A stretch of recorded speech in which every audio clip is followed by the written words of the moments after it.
വിശ്വനാഥൻ, നിന്റെ അച്ഛൻ അവൻ രാത്രി വരുമ്പോ എന്നോട് ആ കാര്യം പറഞ്ഞോന്നാ ചോദിക്കുന്നേ. എന്ത് കാര്യം? മോനെ കണ്ണാ, നീ നിന്റെ അച്ഛനും കൂടെ ബൈക്കിൽ വരുമ്പോഴാണല്ലോ ഒരു ലോറി ആ ബൈക്കിലോട്ട് പാഞ്ഞു കയറുന്നേ. ആ ലോറി ആരുടേതാണെന്ന് മോൻ അറിയാമോ? ചോദിക്കേ ആരുടെയാണെന്ന് ചോദിക്കേ. ആരുടെയാ? അത് ഈ മഹാഭാവിയുടെ ലോറി ആയിരുന്നു മോനെ.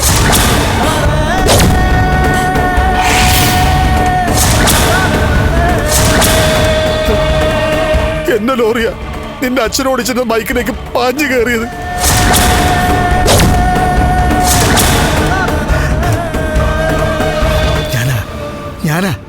ഞാനാ നിന്റെ അച്ഛന്റെ കൊലയാളി.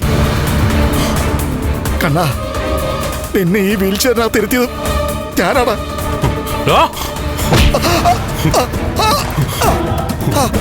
കൊല്ല്, കഴുത്ത് ജനിച്ചു കൊല്ല്. നിന്റെ അച്ഛനുമായിട്ട് ഞാനൊന്ന് ഒരുമിക്കട്ടെ. കൊല്ലു മോനെ, കൊല്ല്.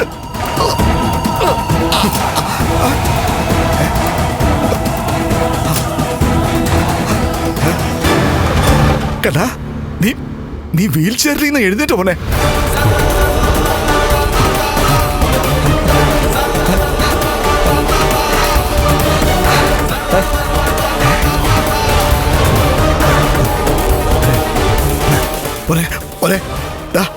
നീ എന്നെ ഒന്ന് കൊന്നതാടാ.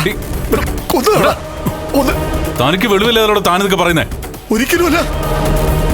ഞാൻ പറഞ്ഞത് കള്ളമാണെന്നുണ്ടെങ്കിൽ മോന്റെ ഭാര്യയോട് പോയി ചോദിക്കേ, ലക്ഷ്മിയോട്. അന്ന് എന്റെ ലോറിയിൽ ലക്ഷ്മി ഉണ്ടായിരുന്നു. സത്യമായിട്ടും ഞാനാ അത് ചെയ്തേ.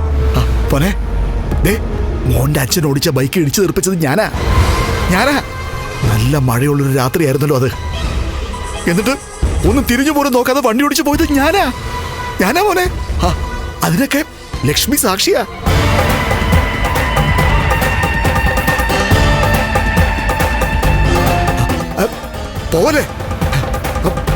പോവല്ലേ മോനെ. ബാക്കി പറയട്ടെ കണ്ണാ. പോവല്ലേ മോനെ. ബാക്കി പറയാനുണ്ട് മോനെ കണ്ണാ. ആക്സിഡന്റ് പുറകിൽ ഒരു ചരിത്രമുണ്ട് കേട്ടാ. പറയട്ടെ കേട്ടാ മോനെ. കണ്ണാ.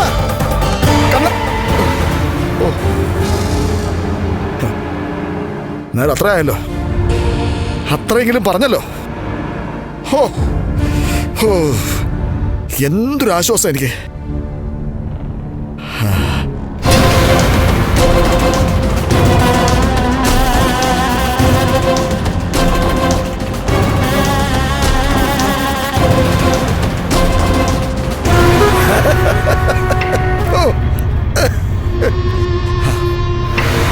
ഒന്നുകിൽ അവൻ തന്നെ വന്ന് എന്നെ കൊല്ലും.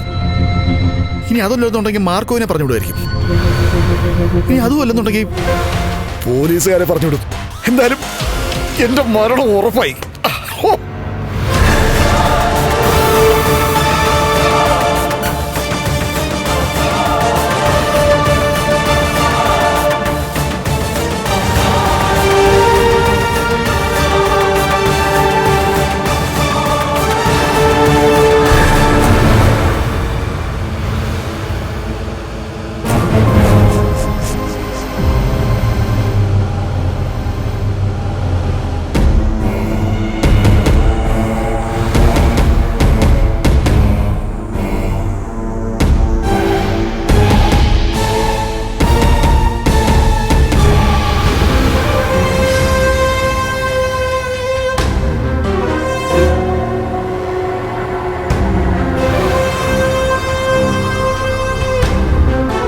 മോനെ, കുടിക്കാൻ എന്താ വേണ്ടേ? ഇപ്പോ സദ്യയൊക്കെ കഴിച്ചല്ലേ ഉള്ളൂ അമ്മേ. ഇനിയിപ്പോ ഉടനെ ഒന്നും വേണ്ട. എന്നാ പിന്നെ മോനെ ഇവളെ വിളിച്ചോണ്ട് പോക്കോ.